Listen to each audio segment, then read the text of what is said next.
faithfully delivering value and interpreting great books from around the world. Hello, this is Sally's Book Talk. Today I'm breaking down the book called What is Negotiation? This book gives you a complete understanding of negotiation masters, strategies, and tactics to benefit yourself and your organization.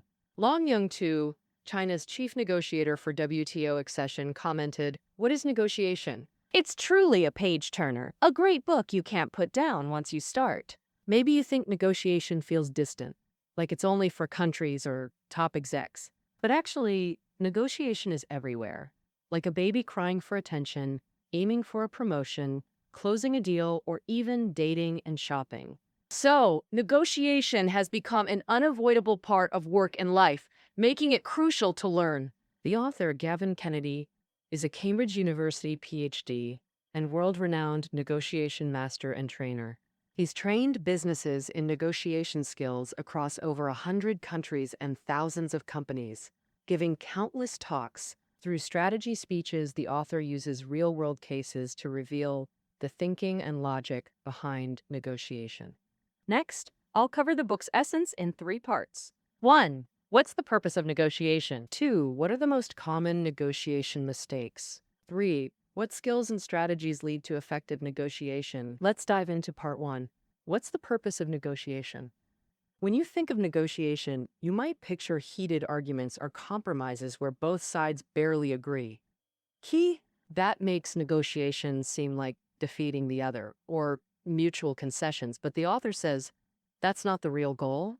Negotiation isn't about winning, it's about succeeding. For instance, in daily life, a negotiation scene might involve a crying baby demanding milk, while the mom works in her study, needing quiet, alone time. Clearly, defeating the other or concessions alone won't achieve a win-win easily.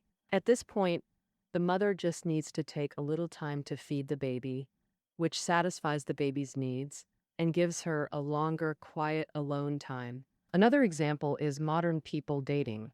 The woman expects the man to be caring, honest, with a stable job and some financial security. The man expects the woman to be pretty, gentle, caring, and good at housework. If each other's conditions meet the requirements, that's a win-win situation. Neither side needs to compromise, and both get what they essentially want. That's a successful negotiation.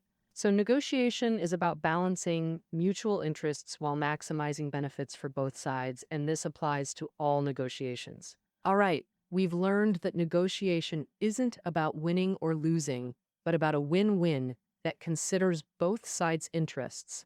But when facing actual negotiation problems, people often make various mistakes that lead to failure. That's the second part we're covering today. What are the most common mistakes in negotiation? We'll divide this into 2 perspectives, during and before negotiation. Next, we'll start with the easier one, mistakes during negotiation. Let's begin. The first most common mistake during negotiation is accepting the other party's first offer too easily. What does that mean? Let's start with an example. Jack wants to buy a big yacht. The seller has it listed at £150,000, but Jack only has a budget of £140,000. And no fact is an experience that makes us undertaken. So Jack negotiates with the seller.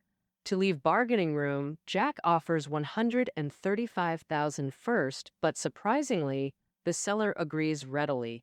Logically, since the deal price is lower than his expectation, it should be cause for celebration. But just minutes after the deal, Jack starts doubting, thinking, what if I had offered £130,000 or even £120,000? Would the seller have agreed? The seller didn't hesitate. Is there something wrong with the yacht? Thinking this, Jack feels anxious and cheated, and he can't be happy at all. After a while, Jack decides to sell the yacht. He lists it at $120,000, expecting to sell for about $100,000 per month. The buyer first offers $110,000, and Jack, seeing it exceeds his expectation, agrees readily. But soon after, Jack starts regretting again, thinking the buyer's first offer was higher than his expected price. That proves the yacht is worth far more, and I clearly sold it too cheap. The same mistake happens in house sales, shopping, renovation services, payments, salaries, and many daily scenarios. Many struggle to reject first offers because they focus only on securing the deal or crave the relief of quick closure. So, what's the right approach? Back to the yacht example. Suppose after tough bargaining, the price reaches £140,000 instead of £135,000. Would both parties be happy with this outcome? Yes. Jack would feel he negotiated brilliantly, grinding the price from $150,000 to $140,000. Aye. Even with flaws, he'd convince himself they're minor fixes. The seller earns more and validates their pricing judgment. So don't accept first offers easily. Haggling is essential. The second common mistake is unilateral goodwill concessions. This means one party offers concessions first to soften the other, hoping to reciprocate. That sounds reasonable. But what happens in reality? Consider an appliance supplier whose catalog-priced offer gets rejected. The client demands a 10% discount. They cite a discount given to their subsidiary last year. The supplier explains, "That was a first-time deal to secure future business. You can't expect constant losses. We'll have future deals too. Just follow your first-time discount rule." The client replies, "Here, unilateral concessions are seen as weakness. This doesn't advance negotiations. It shifts your position toward theirs. Each concession invites more pressure until you're cornered."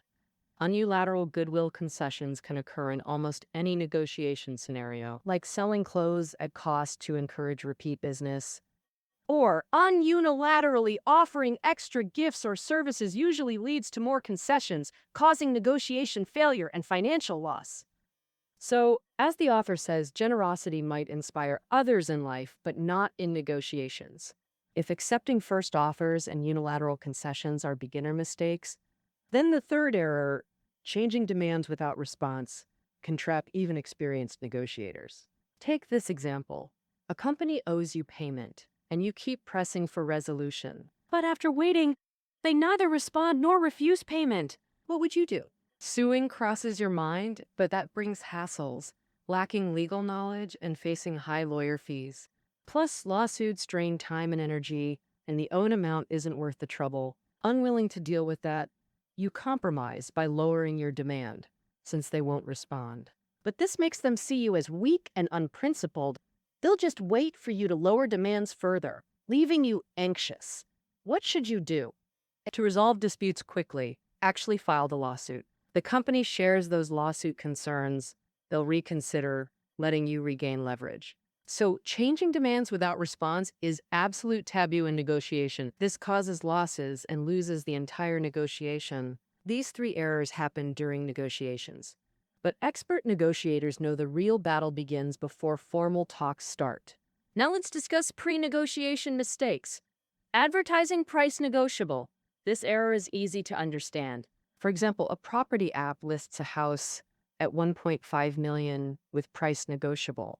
You might think it's a strategy to attract buyers, but it actually weakens the seller's position. So who benefits from this? Obviously the potential buyer, because they know the seller lacks confidence in their asking price and is ready to accept lower offers as long as it's not too far below asking. As a buyer, test with extremely low counteroffers to maximize gains. Of course, if the seller truly wants quick closure regardless of price, marking negotiable might be acceptable. Like a beat-up used car where you'd take any offer, then negotiable makes sense. Otherwise, buyers will haggle naturally. Buyers initiating haggling only give sellers more leverage. Beyond this, pre-negotiation maneuvering goes deeper. Like our fifth common mistake, being intimidated. Ever had this experience? You're meeting a new company for business talks. Arriving at their prime location office, marble spiral staircases, dark wood furniture, spacious rooms exuding global sophistication. In short, everything screams financial power. Warning, this is precisely when mistakes begin. It's designed to create preconceived illusions. Simply put, to intimidate you. You'll assume they're flush with cash and think, who else would I partner with? Making concessions now might bring higher returns later. This impression breeds insecurity, heavily impacting negotiations. So don't be intimidated. Remember, not all that glitters is gold, some is just glass. But their tactics continue. Waiting in the lobby, another trap awaits. Deliberate delays. Often this is deliberate, subtly influencing you to sway the negotiation. In that case, do personal tasks in the waiting room. Even call loved ones, but avoid reading provided magazines or company materials, because this is the first step to unconsciously following their lead. When they see you're unfazed by their hospitality, they'll stop making you wait. All right, let's recap the 5 most common negotiation mistakes. 1.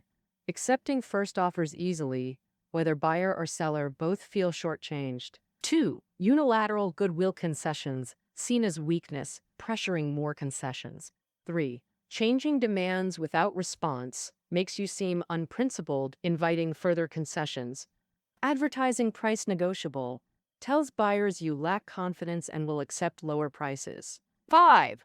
Don't be intimidated by flashy packaging. It leads to poor decisions. If deliberately kept waiting, show indifference by focusing on your tasks. That's the solution. We've covered negotiation pitfalls, so what skills and strategies actually ensure success? That brings us to part 3, negotiation skills and strategies. The book outlines many strategies. I'll focus on 4 crucial ones, effective even in deadlocks. Let's start with early stage strategies. Strategy 1. Stun them with your opening offer. What does that mean? Take Xiao Long, a company's mid-level manager. He once submitted a formal request for a raise. A week later, his boss scheduled a meeting about a new contract. But first, the boss detailed company sales, costs, and next year's financial outlook at length. The boss's approach left Xiao Wang puzzled. Later, reviewing meeting materials, he discovered his secretary's typo, changing 12% raise request to 21%, while his actual expectation was 7%. So he chose to wait and observe the boss's next move. After lengthy discussion, the boss agreed to a 12% raise. With this leverage, Xiao Wang negotiated further and secured a 15% raise, 8 points above his original 7% expectation. This seems like luck, but reveals deeper negotiation wisdom. Most enter negotiations with preset expectations. As talks progress and new information emerges, you'll adjust those expectations. In other words, expectations aren't fixed. They shift based on both parties' perceptions. Say you're buying a decent used car. Your target is 90,000, and the seller seems genuine. Remember strategy 1. Stun them by firmly offering 80,000 yen. If their target is high, say 110,000, this shakes their confidence in their pricing. If they haven't set a firm price yet, your low anchor caps their potential high expectations. Even if they counter immediately, it'll hover near your offer, say 85,000 yen or 90,000 yen. That 90,000 countermatches your target. As a buyer, start low. It unsettles even tough sellers. Sellers can reverse this. Open high and let buyers negotiate down to balance interests. Crucially, your stunning offer must stay within reasonable bounds. For example, you can't buy a car for $10 or sell an ice cream for $100. That seems insincere or outrageous, killing the deal. During negotiations, people often use a second strategy, inventing a higher authority, to create wiggle room or better leverage. Say you're buying office supplies for your company with a 100,000 budget, but the seller insists on 120,000, way over budget. You don't want to walk away since the supplies are good quality and stylish. That's when you deploy this strategy. Call your higher authority to report the situation. Maybe you're just calling family to ask about dinner plans. That doesn't matter. After the call, tell the seller, my boss said he can't accept 120,000 yuan. Max is 100,000 yuan. 100, if not, I'll have to find another supplier. I really want this deal, but this is all I can do. This often makes the seller accept your 100,000 offer. Sellers can flip this strategy too. They might say, my boss chewed me out. 100,000 yen would make us lose money. They'll only drop 10,000, so 110,000 is our final price. Accepting compromise still saves you 10,000 from the original. If you reject it, the higher authority gives both sides a graceful exit without awkwardness. Even if talks collapse, they won't blame you personally. This tactic positions you as just following orders. It signals which terms aren't flexible, steering negotiations toward your desired outcome. Examples abound. My wife said no if it's over 600 yen, or my boss will fire me if I lower it more. We've covered anchoring and higher authority, both powerful early negotiation tactics. But if negotiations deadlock, we use the third strategy: never concede unless exchanging something. As covered earlier, negotiation isn't about defeating the other side, but achieving win-win outcomes.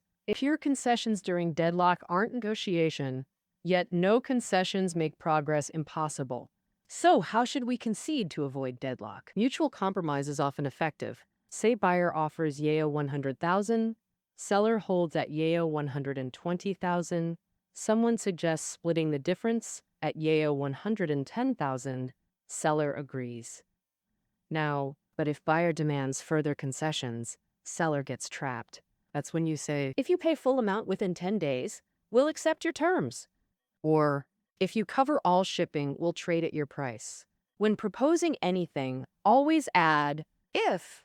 This shows sincerity while signaling you're not conceding unilaterally. You have boundaries, you're not weak. The if states your demand. What follows is their reward for meeting it. Many conditions can be exchanged in negotiations. E.g., if you order now, I'll accept your offer. If you assume the risk, I'll release the goods immediately. If you lease for 2 years, I'll reduce rent by 100 yen monthly, If you buy all 3 outfits, I'll give 40% off. etc., and so forth. This never concede unless exchange strategy not only enables agreements, but lets both gain from mutual concessions, achieving win-win. Fighting for self-interest causes conflict. Considering theirs is key to mutual gain. You needn't emphasize how badly you want a product. Focus instead on the benefits they'll gain. The book's core strategy: prioritize their interests. Beginners in negotiation often focus on positions rather than interests. What does that mean? Positions are what negotiators demand. Interests are why they demand it. Take building a new airport runway. Residents oppose it, position, because they weren't quiet, interest. Travelers support construction, position. Their interest is convenient, safe, reliable air travel. When positions deadlock, fundamental interests are likely at stake. In this case, we should balance interests, not positions, by adjusting flight times, runway paths, air traffic control, or offering compensation. This satisfies travelers' transportation needs while protecting residents' interests. A true resolution. Ignoring interests for positions prevents progress. Discovering their interests reveals true concerns. So how do we uncover their interests? Another example: 2 bus passengers arguing over opening a window. One wants it open for fresh air circulation. The other wants it closed to avoid drafts causing discomfort. Focusing only on open or closed positions creates deadlock. What did staff do? After understanding interests, they opened a window in a less crowded area, providing airflow without direct drafts. The simplest way? Ask questions and listen attentively. Beyond asking, proactively state your interests to prompt reciprocal consideration. All right, let's summarize. Part 3 showed negotiation has learnable skills and strategies. We covered 4 key strategies. 1. Anchor with your offer to limit their target price, but keep it reasonable.